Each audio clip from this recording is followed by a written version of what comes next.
everyone can hear what we want you to hear. And also, we recommend that you watch the service in speaker view because you can see the person talking the most easily. However, for those of you who are a little bit more gregarious, the gallery view allows you to see your friends and colleagues and fellow congregants who are here. If you need anything throughout the service, please let me know. Our worship associate today is Mr. Graham Cannon. Here are some words from Joel to get us started. Good morning. I'm Joel Miller. I'm the interim minister here at All Souls. You know, I really want to be with you in person. I've been here for 6 months, and we've been gathering on Zoom, and I'm grateful we have Zoom to gather on. But boy, I'd like to just be with you and get the sense of the bustle and the movement that happens on a Sunday morning, especially early. It's fun to hear folks coming in. The coffee gets ready, and the choir's rehearsing, and all kinds of great things are happening. And I hope we get together by next fall. No guarantees right now. It is what it is. You know, missing Sunday reminded me of something my daughter said to me when she was very little. It's been some years ago now. When she was very young, she said to me as we came home from church, "Dad, I like the music at church better than the music on the radio."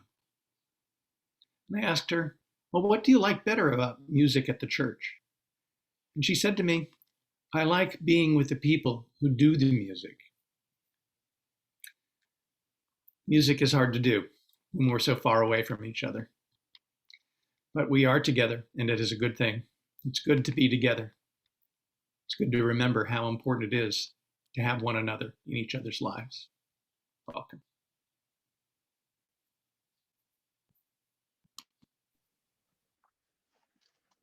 Good morning, and welcome to Virtual All Souls. My name is Graham Cannon, and I am your worship associate for today. All Souls is an all-inclusive, all-welcoming community. We nurture both spiritual and mental growth and encourage the active search for meaning.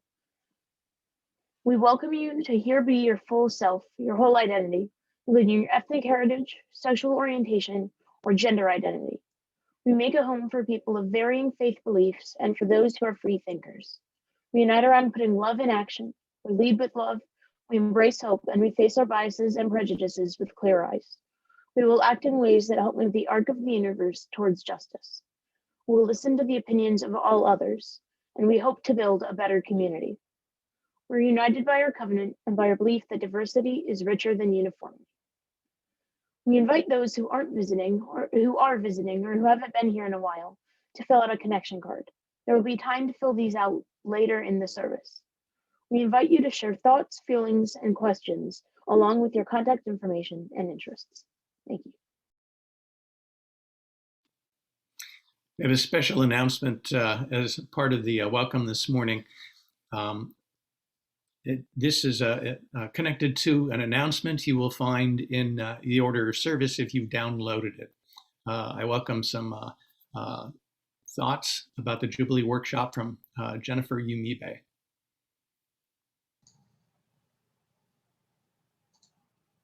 Sorry, and then I unmute. I, along with 10 others from All Souls, recently attended the Jubilee anti-racism training. The 3 leaders, all 3 Black longtime UUs, brought wisdom, knowledge, and grace to the training. They have 20 years experience in leading this workshop, adapting and redesigning it over the years, so it is an extremely strong, powerful program. You'll learn a lot and feel a lot too. I recommend it to everyone. Learning from and with UUs, both Black and white, was deeply meaningful. Thank you.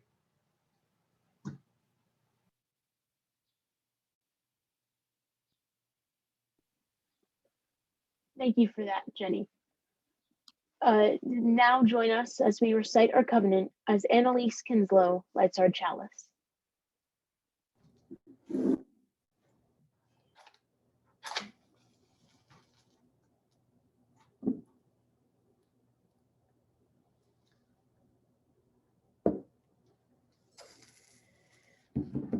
Love is the spirit of this church, and service is its law, to dwell together in peace, to seek the truth in love, and to help one another.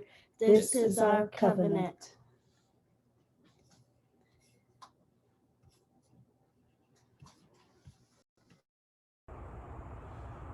I brought my spirit to the sea.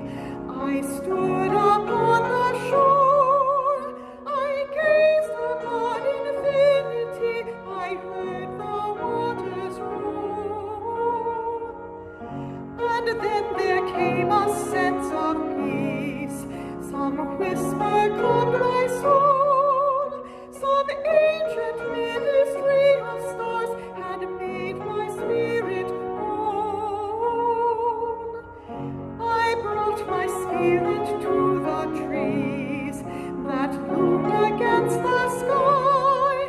I touched each wandering careless breeze to know if God was nigh. And then I felt an inner flame that fiercely burned my tears. Upright I rose from bended knee to meet the asking ears.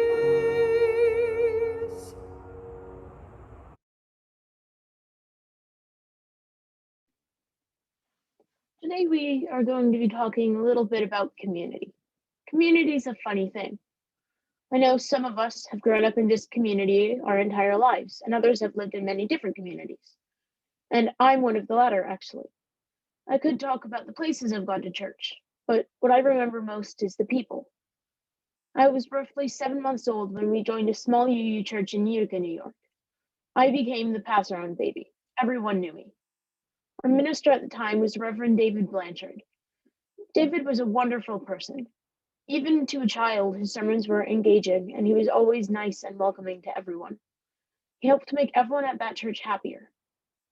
Another special person in that church that improved lives was Sunithi Bahakal. She was wonderful, and I have many memories of her.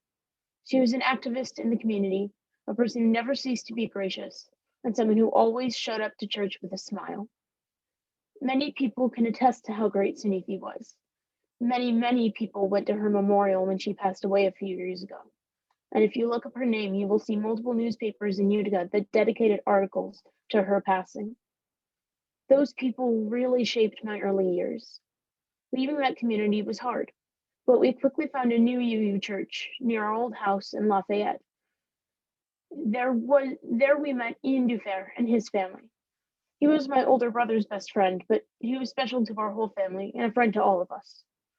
He was one of the people at that church I was always excited to see on Sundays.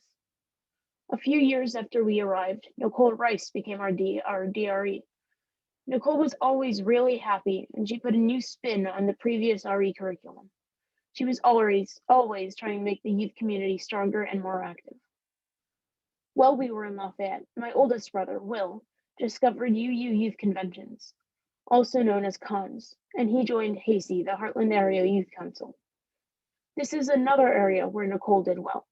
She helped foster UU Youth Cons and UU Youth culture at the Lafayette Church. That helped to open more space for youth to go to cons and join HACey. Over time, my brother Evan and I each took roles on the HACey Council. Today, Evan serves as the senior co-chair, and I am the TAR, or Transitional Age Range Representative. Cons have impacted me and my brother's lives immensely, and the community is always welcoming. And I cannot tell you how many wonderful people I've met and how many outrageous stories I have from these youth events. Youth events helped make me more comfortable at All Souls, since we host them here a lot. They helped familiarize me with the church, and the RE classes helped me connect with the people. When I volunteered in classes for some of the younger members at All Souls, I met Susie often. She is wonderful and always tries to help the youth when we need, with what we need, and she reaches out to help the broader community here at All Souls too. She's helped an immense amount in Spirit Play over the last 2 years. I later joined the worship committee here at All Souls as a worship associate, about 2 years ago. And there I got to know John Murphy.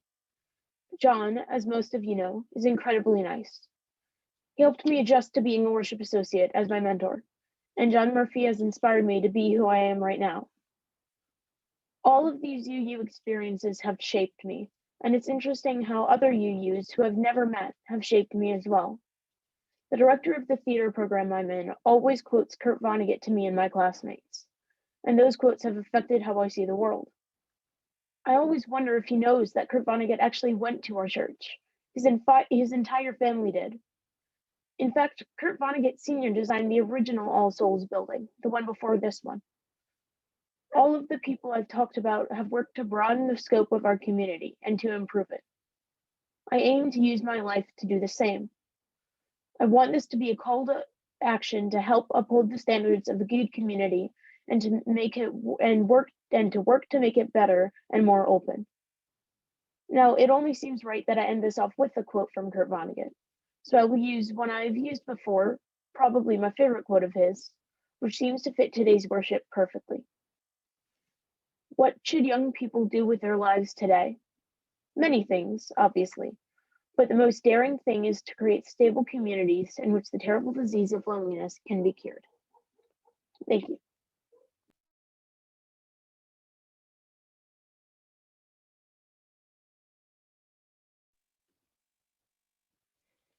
Good morning, everyone. For those who don't know me, my name is Sarah Cannon, and I am the Director of Children's and Community Programming here at All Souls. And today, I want to tell you a story about a group of people who were almost all Unitarians. In fact, out of the 26 people most commonly placed in this group, 17 of them were Unitarian ministers even. Some of them were also writers, poets, and teachers. You will definitely read some of their work in your English classes before you graduate from high school. And UUs love to talk about them. They're called the Transcendentalists. Now, most UU kids know of at least one Transcendentalist, Henry David Thoreau. And what kids mostly know is that he built a cabin in the woods, and there he stayed. So it's understandable that you might think of Transcendentalists as people who liked to be alone. I mean, hey, sometimes we all like to be alone. But they were also people who cared very much about their communities. And it's lucky for Henry David Thoreau that they did, because his cabin in the woods situation would not have worked out without day-to-day help from his friends. And if we're being totally honest, his mom. Now, I want to be clear.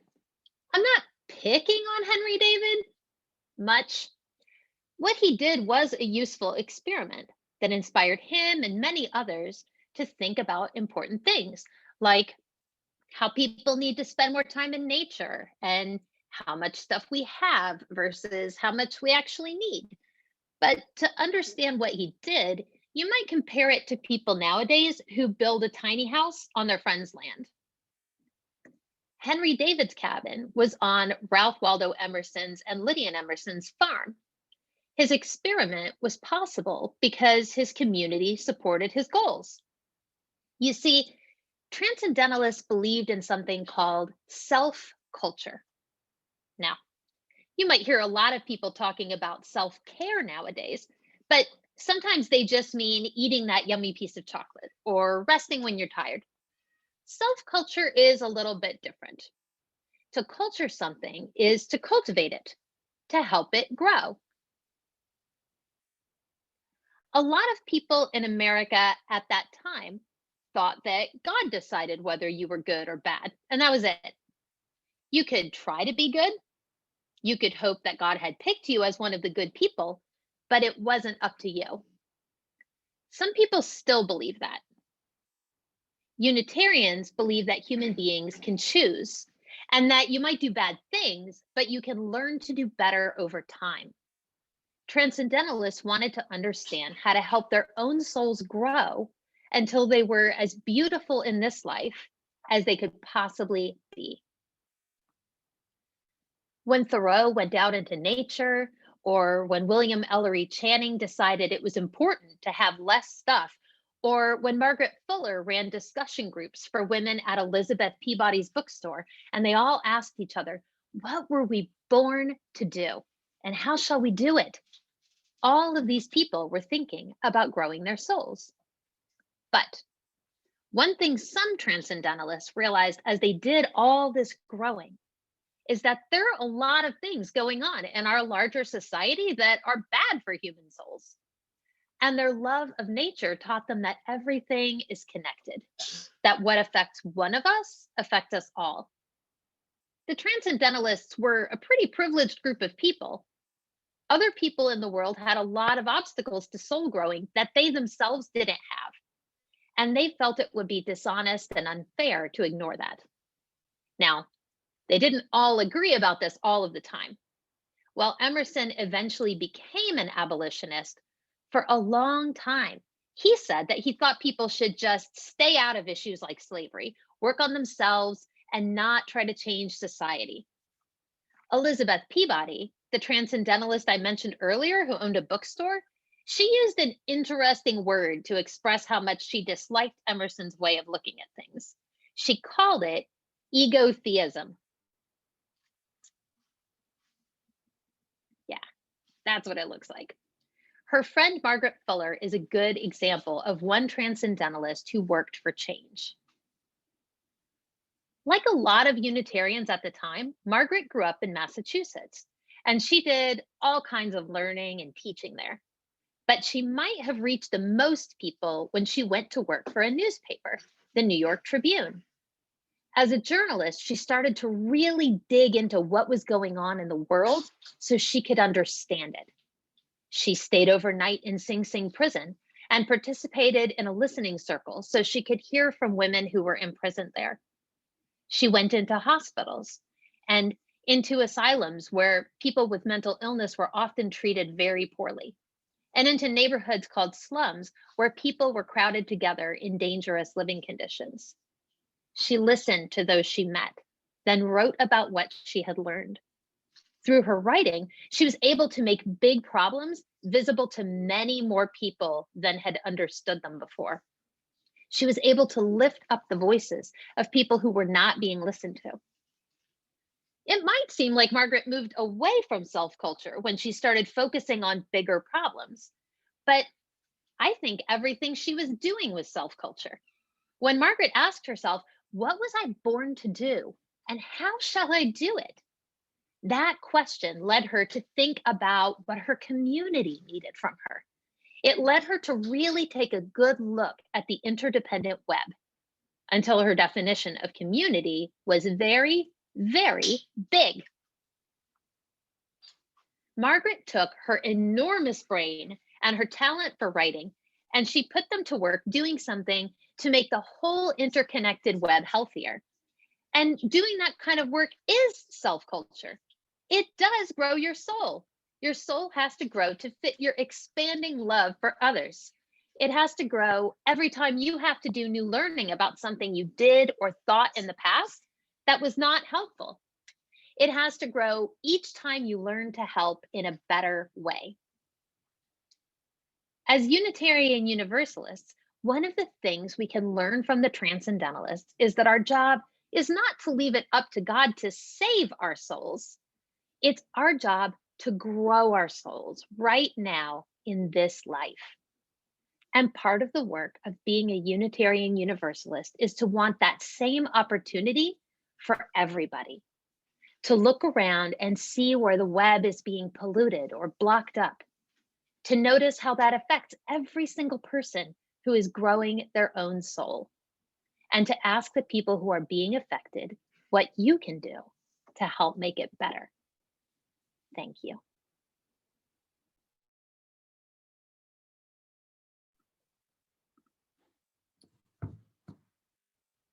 Hi, everyone. Good morning. As I was reading through Sarah's story and getting ready for the service this week, I thought it would be nice if you could read and listen to a piece set to text by Emerson, actually, and just sort of ponder what she's talked about in sort of those original words. So this is a piece that I put the text on the screen for you because it's a little bit trickier to follow than what we normally present.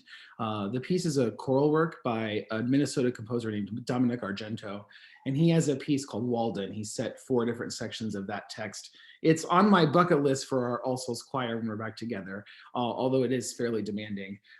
This is a section of the piece called The Pond, and I thought you would enjoy listening to it, and I encourage you to follow the text.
Good morning, All Souls. This morning, I want to bring a very specific request in front of you. And I'd like to start that request by telling you a little bit about my car. If any of you have ever seen my car, it is completely trashed. There's fast food wrappers and kids' toys and dog hair and books and backpacks and car seats, and it's just a disaster. However, if you look in the trunk, there's some very specific items. There's always some firewood, there's always a tent, there's always a sleeping bag, and there's always a little box of things like bottled water, chips, food. And some of that is because a friend and I pass out food and blankets to those experiencing homelessness on Indianapolis's streets downtown. But some of that is for me. We all have habits that result from trauma. We all have habits that result from things that are difficult that we go through in our lives.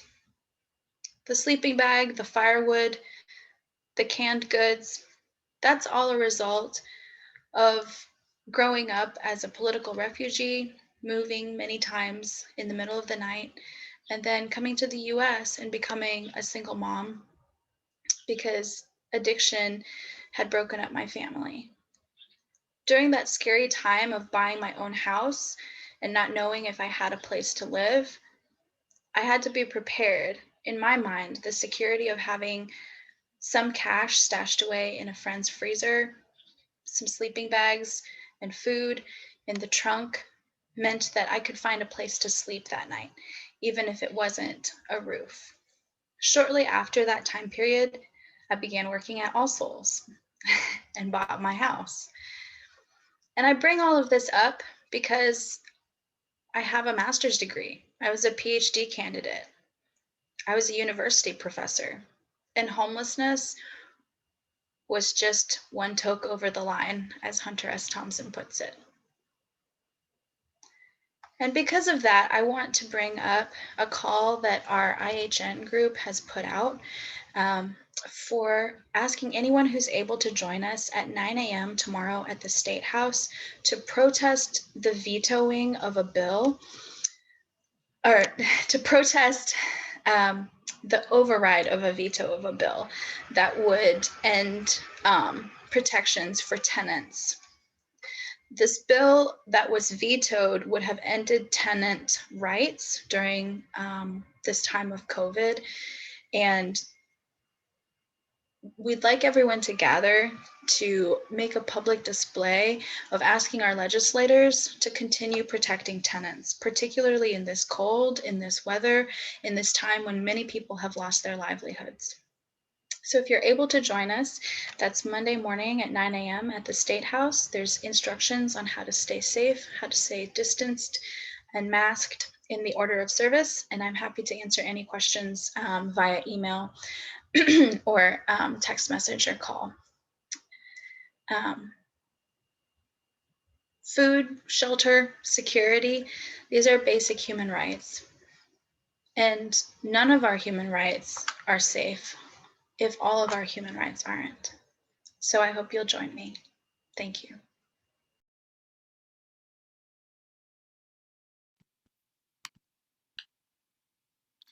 Spirit of life.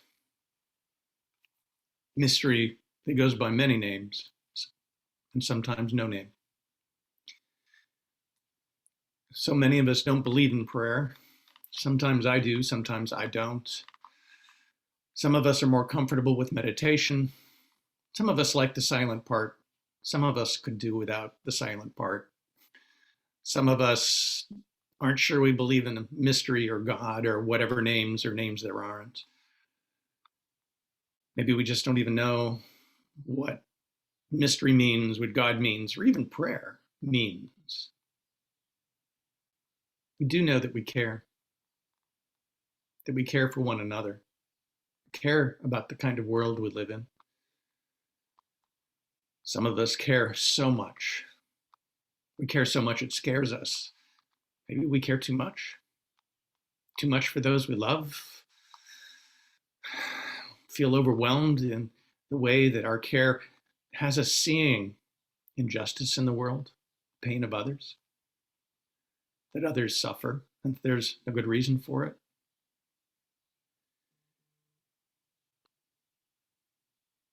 Let us grow our souls, that we can see the world fully for what it is, that we have the strength to hold and understand what we see or what we hear or what we know, what we smell, what we touch.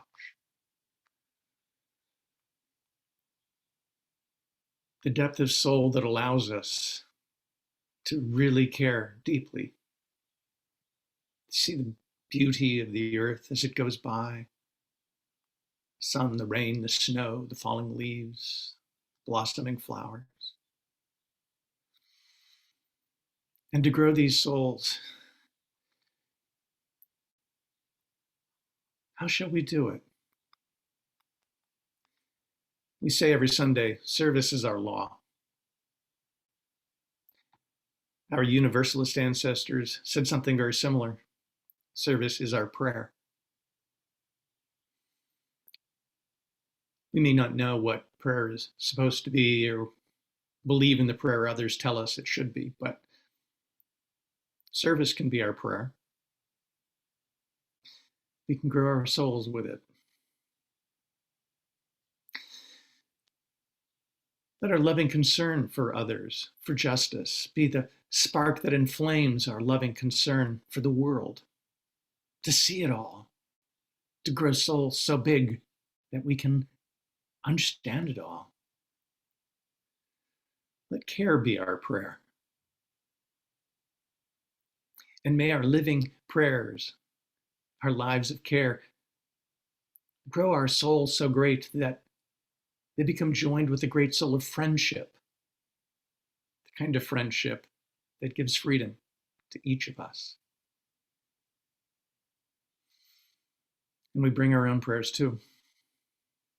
And may all of our prayers, unspoken and spoken, be met by the service of others. And in this relationship of friendship, may all our souls grow deep and beautiful, more so than they already are. I invite you to bring the prayers in your own hearts into the silence now that follows.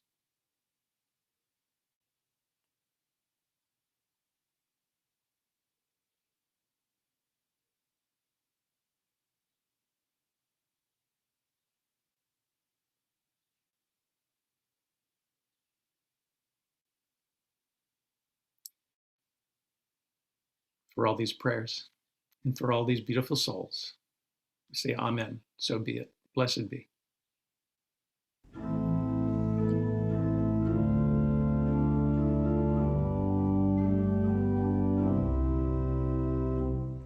Spirit of life, come unto me.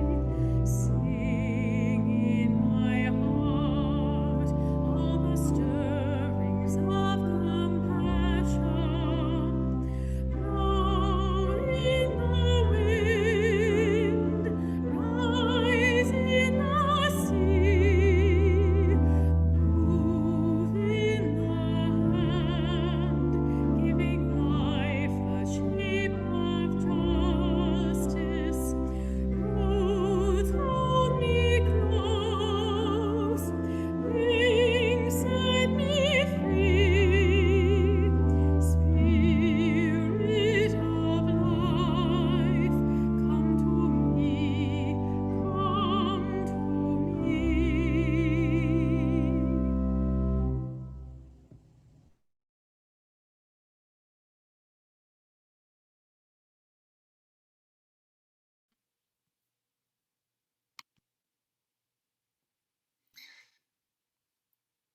Some of you may have read various transcendentalists, perhaps in high school or in a college class.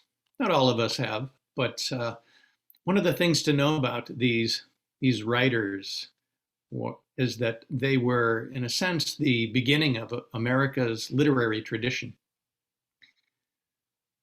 They were a thoughtful people, and they were Unitarians, almost all of them.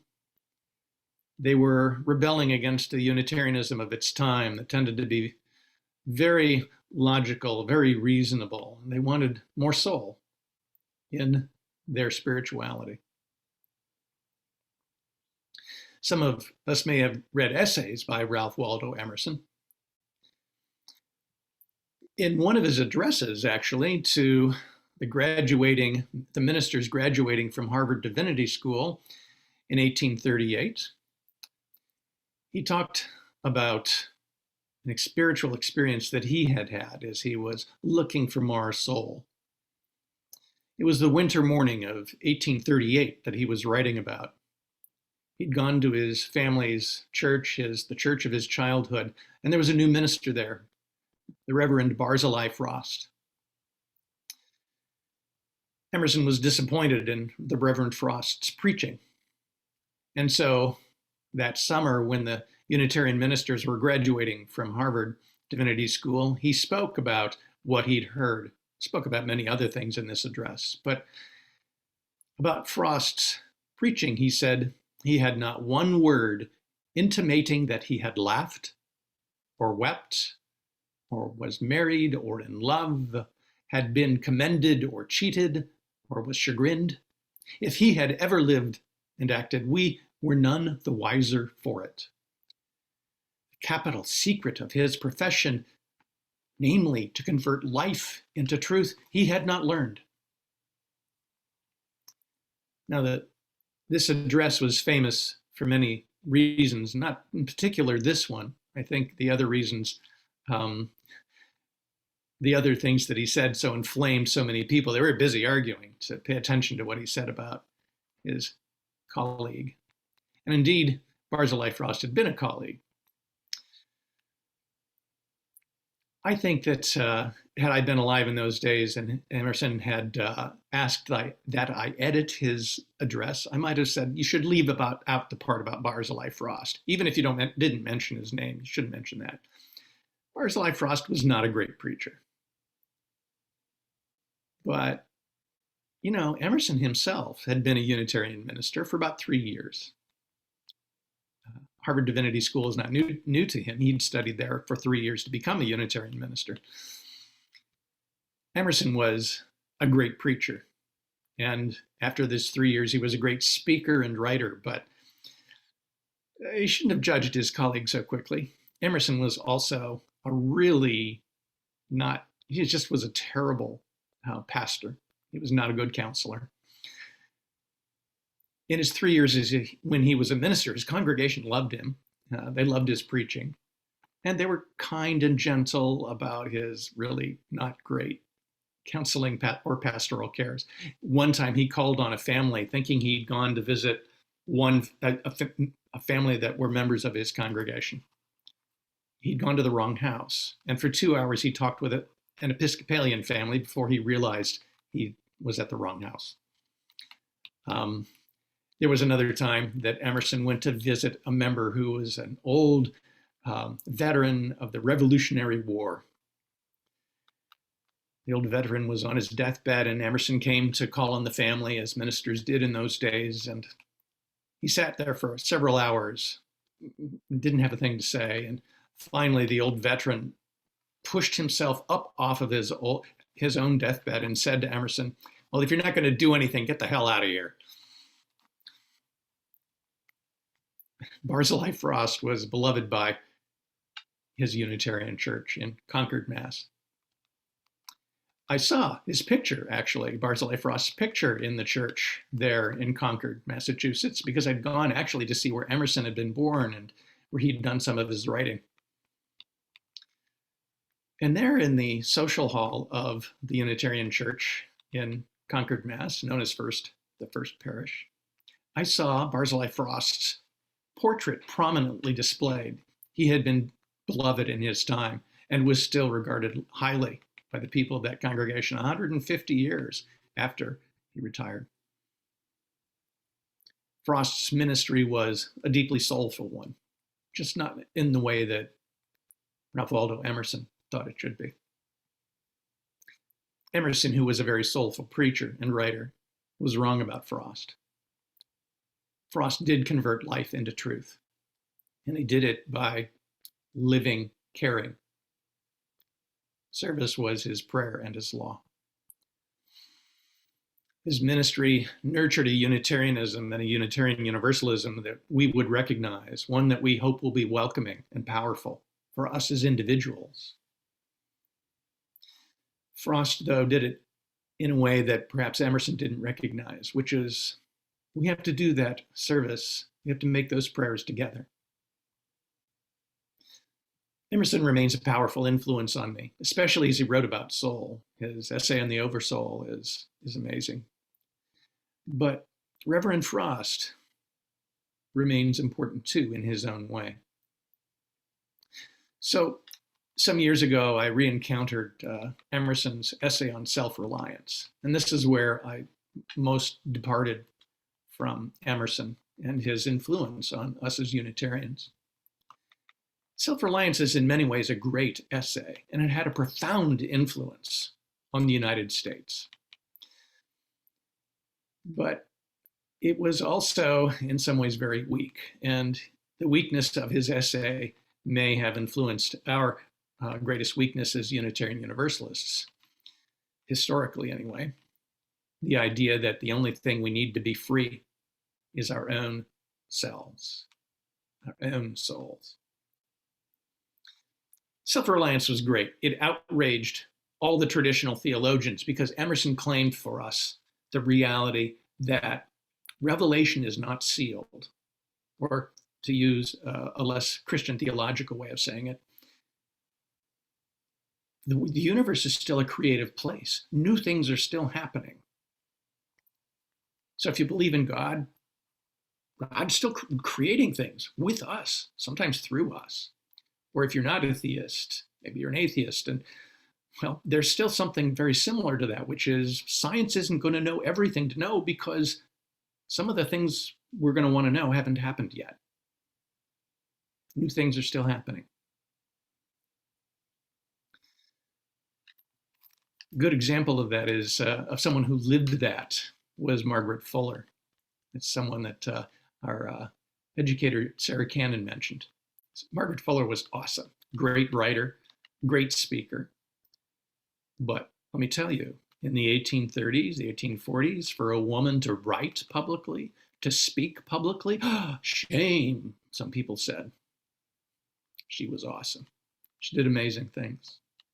She was a perfect example of the best of Emerson's self-reliance. Orthodox theologians were outraged by the idea that Emerson's idea that revelation was not sealed, that the universe was still something where creation was happening, and outraged, of course, by Margaret Fuller, a woman who took great advantage of a changing universe, of the possibility of a beautiful and sacred world in which women could be free and fully themselves.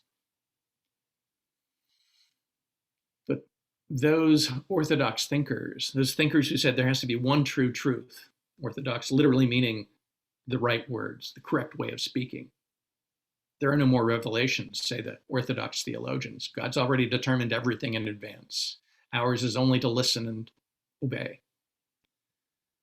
Or those perhaps today, like physicists, for example, who say everything's been set into motion, that's how physics works. There's no, the only reason things seem indeterminate to us is because we can't measure them closely enough. But even some physics says some things we don't know yet. Even in the spin of tiny atoms that are paired in some ways. We don't know everything yet because everything to know hasn't even happened yet. But Emerson took it to an extreme. Freedom for the individual is so important that it wasn't connected to others. In fact, in Self-Reliance, as he was writing, and this is a caricature, maybe it's a little over the top, but not really that much. Emerson wrote about those blasted, starving children. They're just not our problem. Our individual freedom is more important. More than one president has proof texted from Self-Reliance, admonishing us to pull ourselves up by our bootstraps. By the way, if you've ever tried to pull yourself up by a bootstrap, yeah, it doesn't work. I think Emerson was wrong in the sense that he assumed we don't need community. We don't need the very oversoul that he was writing about. We just need our best selves. We do need our best selves. I want to be my best self. I hope you can become your best selves. but we can't do it alone. So the influence on us as Unitarians was very strong over the last 2 centuries. There was a scientific philosophy called logical positivism that became very popular in the early 20th century. It was a scientific belief that the only reality there is can only be measured, is that can be measured by scientific instruments. You can either see it, taste it, touch it, smell it, hear it. And it can't sense it with your senses, it doesn't exist. Well, Revelation's not sealed. Not everything that's can happen in this universe has happened yet. Some things are beyond measuring. So in some traditional religions, it's not ours to be created, it is ours to obey. And there were some similar parallels. When I was a young Unitarian Universalist kid, I learned that the most humiliating thing a Unitarian Universalist could do was be illogical and unreasonable. Sometimes we are. We all are. As I got older, self-reliance was reborn in a way, in a good way, I think. Best example of it was through the inspirations of a mythologist named Joseph Campbell. And he described how each of us can live a deeply spiritual journey. He said, follow your bliss, and who you are will blossom.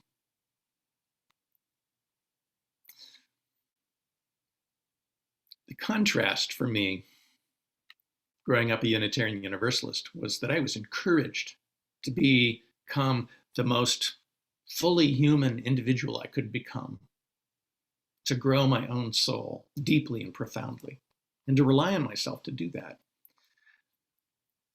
But that came to me through a deeply nurturing community. The things I cherish most about myself were nurtured by those people in that church where I grew up. I knew the power and the importance of community. I followed my bliss, but others made that bliss possible. Emerson might reply, well, there is a greater truth. I talked about the oversoul, but, Waldo, you wrote in Self-Reliance, believe that what is true for you in your private heart is true for all men. That is genius. And now we live in these crazy days. We've got more than enough people who proclaim themselves geniuses. I'm sure you can think of a couple right off the bat. A couple good examples I can think of to add to that are Xi Jinping, Rupert Murdoch. Jinping glories in the killing of millions of Uyghurs. Rupert delights in his destruction of democracy. I don't want self-proclaimed geniuses. My experience is that if I have any genius, it's because of the people who I get to be in community with. You, people who raised me, my neighbors who give me freedom. Because whatever freedom I have to become who I become, the person I can become, it's because of all of those people. It's because of community. Freedom requires friendship. And in fact, when I discovered that the word freedom and the word friendship come from the same roots, I really began to understand the link between the importance of individuality and the importance of community. There's not one without the other. Free and friend go back 1,000 years to an Old English word, friend, meaning both to love and to set free. To be a friend is to love so much that we set our friends free.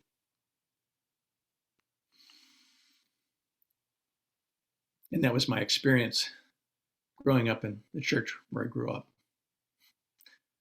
It wasn't easy for them always to give me freedom, to be a friend to me, and in that friendship find my freedom. I think I was 10, had a great Sunday school teacher, an older distinguished college professor. I really liked him. I was embarrassed to tell him that, so the best thing I could do as a 10-year-old boy was tease him instead, and I called him by his first name, Herman. He hated that. He hated being called Herman. He wanted us to call him at least Mr. by his last name. And I just called him Herman. I'd walk into the room and say, "Hey, Herman." He would close his eyes, take a big breath, be his best self, and move on with the Sunday school class. He came every Sunday, and so did I. And I looked forward to it. And I think mostly we did, I hope. If he were still alive, I would not disrespect him in that way. I would tell him how much I liked him and how much I appreciate what he gave me all those years ago. Freedom I have to become who I am is because of my friendship with others, from others. I'm more free because of my connections to you. And the soul that I grow is because I practice that friendship. It's a kind of prayer.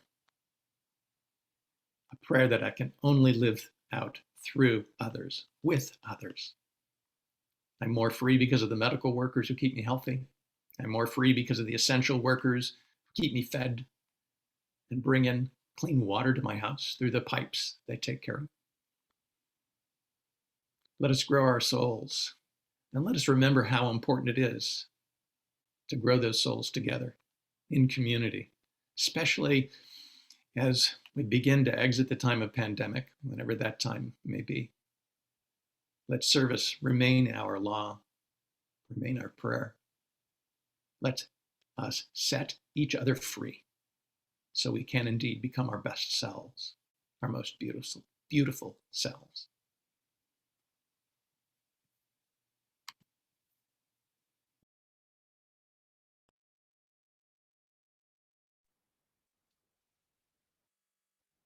Good morning again, everyone. As we are all working on becoming our most beautiful selves, I direct your attention to the link to our online connection card over in the chat. This is one of the best opportunities we have to lean into community and the idea of community here at All Souls each week, because it offers you such a wealth of different resources and ways to be a part of All Souls programming. Our Soul Matters theme for the month of February is Beloved Community, and this gives us a wonderful opportunity to reflect on the fact that beloved community is not a place, but a practice. And so I encourage you to take a look at opportunities to do things like sign the petition for healthcare change, to register for the Jubilee training that Jenny Yumibe spoke about so beautifully at the beginning of our worship. And in fact, to join our Soul Matters small group, which I believe meets today after church. So take a moment to fill this out and let us know what you'd like to take part in and what you'd like to see that may not be here yet. Thank you.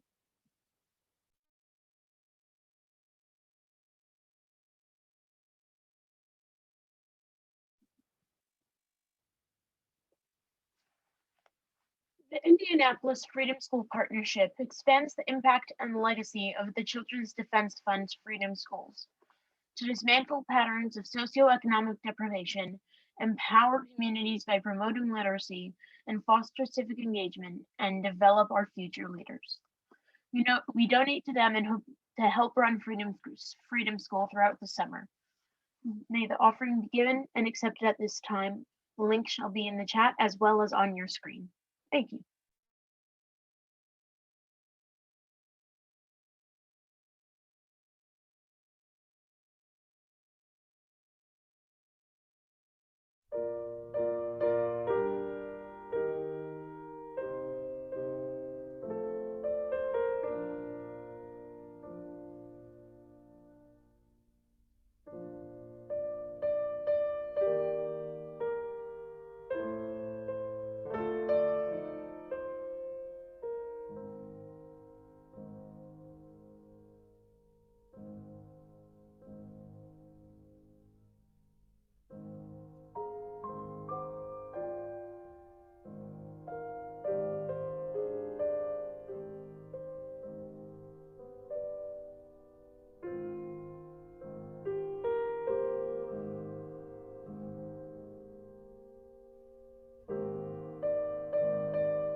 May we go out now to the world that's sometimes broken and disconnected, sometimes dangerous, sometimes not at all friendly.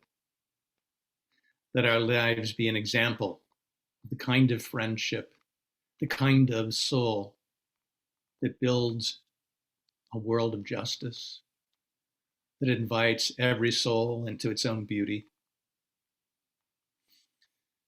and that grows a greater soul all around us, one of love, one of justice, one of service. Let us go out into the world with the light of our own lives and our shared love, a world that's waiting for us. Go in peace, be in peace. Amen.